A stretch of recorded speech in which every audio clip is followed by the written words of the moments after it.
अरबी समुद्रात अतितीव्र स्वरूपाचं शक्ती नावाचं चक्रीवादळ जे आहे ते घोंगावत आहे आणि या चक्रीवादळाचा प्रभाव जो आहे तो कोकण किनारपट्टीवर पाहायला मिळतोय। मी सध्या सिंधुदुर्गातील वेंगुर्ले समुद्रकिनारी आहे आणि या ठिकाणी जर पाहिलं असेल तर मच्छीमारांना खोल समुद्रात मासेमारीसाठी जाऊ नये असं आवाहन जे आहे ते प्रशासनाने केलेलं पाहायला मिळतंय।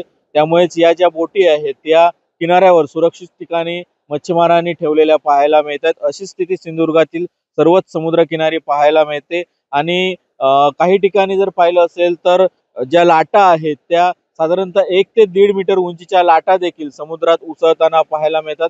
एकंदरीत जर पाहिलं असेल तर सिंधुदुर्ग जिल्ह्यात मोठ्या प्रमाणात किनारपट्टीवर लाटा ज्या आहेत त्या धडकताना पाहायला मिळतात। शक्ती चक्रीवादळाचा प्रभाव जो आहे तो आता हळूहळू जो आहे तो कोकण किनारपट्टीवर आपल्याला पाहायला मिळत आहे।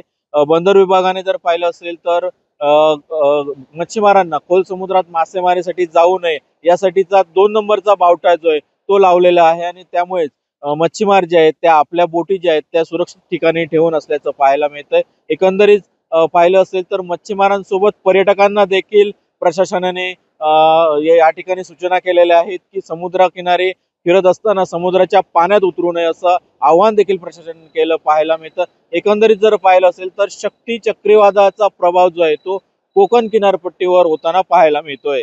कॅमेरा पर्सन परेशसह सदाशिव लाड, एबीपी माझा, वेंगुर्ले। एबीपी माझा, उघडा डोळे बघा नीट।